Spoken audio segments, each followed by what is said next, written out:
दोस्तों Trident limited की बात करें तो यहाँ पे बहुत सारी अपडेट निकल के आ रही है जिनको हम एक एक करके डिस्कस करेंगे।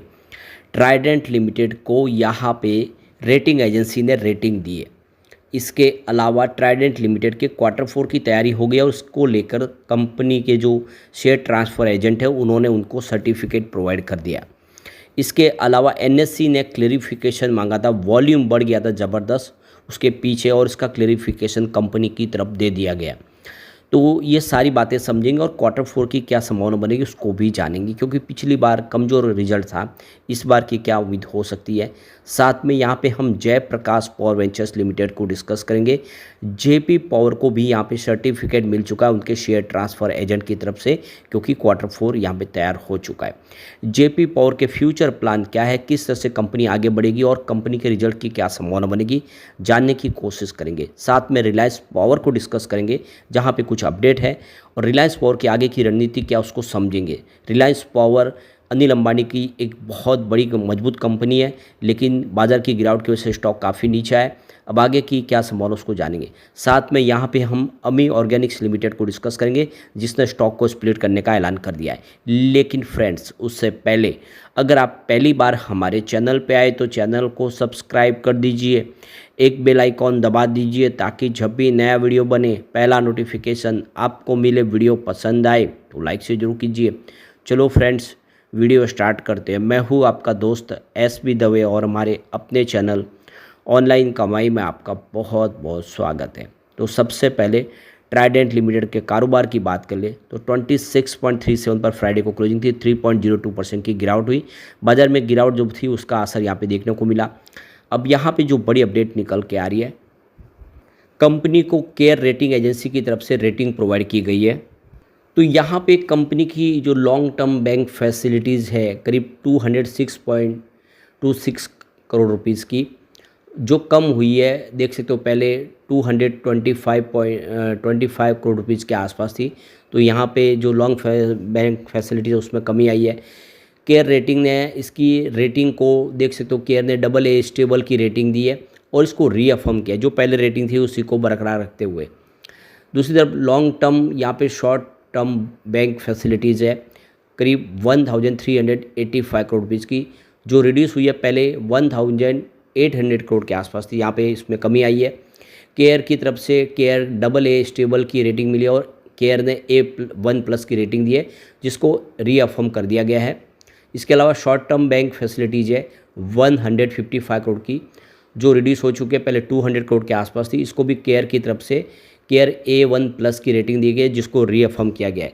तो केयर ने रेटिंग को रीअफर्म कर दिया है और काफ़ी अच्छी रेटिंग दी गई है केयर रेटिंग की तरफ से, जो ट्राइडेंट की ऊपर भरोसा जताया गया और रेटिंग काफ़ी बेहतर दी गई है। अब यहाँ पे जो दूसरी बड़ी अपडेट निकल के आ रही है, ट्राइडेंट लिमिटेड ने क्वार्टर फोर की तैयारी कर ली है और क्वार्टर फोर को लेकर उनके जो शेयर ट्रांसफ़र एजेंट है केफिन टेक्नोलॉजी लिमिटेड, उन्होंने सर्टिफिकेट प्रोवाइड कर दिया है क्वार्टर फोर का। हर कंपनी को अपने रिज़ल्ट के पहले, क्वार्टर रिज़ल्ट के पहले सर्टिफिकेट लेना होता है अपने शेयर ट्रांसफ़र एजेंट से, जो इनको मिल चुका है। अब ये अपने क्वार्टर फोर के रिजल्ट को डिस्कस कर सकते हैं, डिक्लेयर कर सकते हैं। तो ये देख सकते हो कि केफिन टेक्नोलॉजी का कहना है कि हमने ट्राइडेंट लिमिटेड को सर्टिफाई कर दिया है, हमने सारी जो जिम्मेदारी हमारी थी उसको निभा दिया है और सारा काम कंप्लीट हो चुका है, अब रिजल्ट लाया जा सकता है। एक और जो बड़ी अपडेट निकल के आ रही है, ट्राइडेंट लिमिटेड में 3 अप्रैल को यानी फ्राइडे के दिन बहुत ज़बरदस्त वॉल्यूम हुआ था। इस इंक्रीज जो वॉल्यूम हुआ इसको लेकर एनएससी ने क्लेरिफिकेशन मांगा था, जिसका जवाब ट्राइडेंट लिमिटेड ने दे दिया है। तो उनका कहना है कि जो ये वॉल्यूम बढ़ा है उसमें कंपनी को किसी प्रकार का कोई ध्यान नहीं है, कंपनी को इसको लेकर कोई इन्फॉर्मेशन नहीं है। उन्होंने अपनी तरफ से कोई यहाँ पे इवेंट का कोई ऑर्गेनाइज नहीं किया, न कोई प्राइस सेंसिटिव यहाँ पे कोई बातचीत हुई है। तो कंपनी की तरफ से ऐसा कोई बातचीत या कोई मीटिंग का ब्यौरा नहीं है जो हम शेयर करें एक्सचेंज के साथ में। तो ये जो वॉल्यूम बढ़ा है यह मार्केट की वजह से बढ़ा है और बाज़ार में बिल्कुल शेयर ट्रेड होने के लिए फ्री है। तो इसमें कंपनी अपनी तरफ से कोई कमेंट नहीं कर सकती। वॉल्यूम क्यों बढ़ा ये बाज़ार के अंदर अधीन है। हमने अपनी तरफ से कोई ऐसा अपनी तरफ से कोई बात नहीं है जो हमने छुपाई है। जो भी है सारा का सारा पब्लिक डोमेन में है और हमारी तरफ से अभी फ़िलहाल कोई भी नया इवेंट की तरफ से कोई अनाउंसमेंट नहीं, तो इसकी जानकारी दे दी गई कि इसमें हमारा कोई रोल नहीं है। अब यहाँ पे अगर रिजल्ट की बात करें तो पिछला रिजल्ट कमज़ोर था। रेवेन्यू 1.67 थाउजेंड करोड़ के आसपास था, जहाँ पे 9.17% की ईयर ऑन बेसिस पे गिरावट देखने को मिली थी। नेट इनकम 79.7 करोड़ के आसपास थी, जहाँ पे 26.73% की ईयर ऑन बेसिस पे गिरावट देखने को मिली। डायलूटेड EPS 0.15 था, जहाँ पे 31.82% की ईयर ऑन बेसिस पे गिरावट देखने को मिली। और नेट प्रॉफिट मार्जिन 4.78% है, जहाँ पे 19.39% की ईयर ऑन बेसिस पे गिरावट देखने को मिली। तो सभी आंकड़े वीक थे और टेक्सटाइल सेक्टर दबाव में है। और कंपनी के लिए तो सबसे बड़ी प्रॉब्लम है कि इसका काफ़ी सारा बाज़ार जो है US में है, और अब डोनाल्ड ट्रंप ने रेसिप्रोकल टैक्स लगा दिया है, टैरिफ लगा दिया है, जिसकी वजह से कंपनी को और दबाव झेलना पड़ेगा। अब कंपनी को ग्लोबल मार्केट की बजाय इंडिया के बाज़ार में फोकस करना होगा, तभी अपने बिजनेस को लेकर वो आगे बढ़ पाएंगे। अभी फ़िलहाल ट्राइडेंट के लिए चिंता की बात तो है। चलते हैं JP पावर की तरफ। 14.88 पर क्लोजिंग थी, जहाँ पे 2.62% की गिरावट देखने को मिली। अब जयप्रकाश पावर वेंचर्स लिमिटेड ने जो एक्सचेंज को जानकारी दी है कि उन्होंने अपनी Q4 की तैयारी कर ली। 31 मार्च के रिजल्ट को लेकर यहाँ पे उनके जो शेयर ट्रांसफ़र एजेंट है उन्होंने उनको सर्टिफिकेट प्रोवाइड कर दिया है। अब वो Q4 की तैयारी कर सकते हैं। तो यहाँ पे देख सकते हो कि अलंकित असाइनमेंट लिमिटेड इनके शेयर ट्रांसफ़र एजेंट है, उनकी तरफ से इनको सर्टिफिकेट दिया गया है कि अब वो अपने Q4 ला सकते हैं। किसी प्रकार की कोई चिंता की बात नहीं, सारा का सारा काम क्लियर कर दिया गया है। अब रिजल्ट की बात करें तो कंपनी का लगातार रेवेन्यू बढ़ रहा है। 2020 में 3283 करोड़ के आसपास था, जो 2024 में 6762 करोड़ तक पहुंचा। ज़बरदस्त वृद्धि हुई है, या यूँ कह सकते हैं कि डबल हुआ है पिछले 3-4 सालों में। इसी तरह से प्रॉफिट की बात करें 2020 में कंपनी को 2214 करोड़ का भारी भरकम लॉस था। 2024 में कंपनी को 1021 करोड़ का ज़बरदस्त प्रॉफिट हुआ है। तो बड़े लॉस से कंपनी आ गई है प्रॉफिट में। और इसी तरह से EPS भी बढ़ा, 3.01 रुपीज़ माइनस था 2020 में, जो 1.09 रुपीज़ प्लस हो चुका है 2024 में। यानी कंपनी की सेहत में काफ़ी सारा सुधार हुआ है। यहाँ पे कंपनी के काफ़ी सारे फ्यूचर प्लान हैं। कंपनी 2030 तक 5000 मेगावाट का हाइड्रो पावर कैपेसिटी को पाना चाहते हैं, और इसके लिए कंपनी कुछ नए प्रोजेक्ट भी एक्वायर कर सकती है। इसके अलावा अगर आप देखें तो कंपनी यहाँ पे अपने रिन्यूएबल एनर्जी के प्रोजेक्ट को लेकर भी आगे बढ़ रही है। कंपनी 2030 तक 1000 मेगावाट के सोलर और विंड प्रोजेक्ट भी करना चाहती है। यानी कंपनी रिन्यूएबल एनर्जी सेक्टर में भी तेज़ी से अपने बिजनेस को बढ़ाना चाहती है। यानी एक बहुत अच्छी पहल है। इससे हम कह सकते हैं कि आने वाले समय JP पावर के लिए उम्मीदें काफ़ी बेहतर, और बहुत सारे म्यूचुअल फंड है जो JP पावर में निवेश करते हैं। अब चलते हैं रिलायंस पावर में। तो 41.5 पर क्लोजिंग थी, 3.66% की यहाँ पे गिरावट देखने को मिली। स्टॉक में काफ़ी बड़ी गिरावट हुई, क्योंकि देख सकते हो कि काफ़ी बड़ी गिरावट हुई थी फ्राइडे को बाज़ार में। देख सकते हो कि जो टैरिफ की वजह से जो US की तरफ से लगाए गए इंडिया के ऊपर।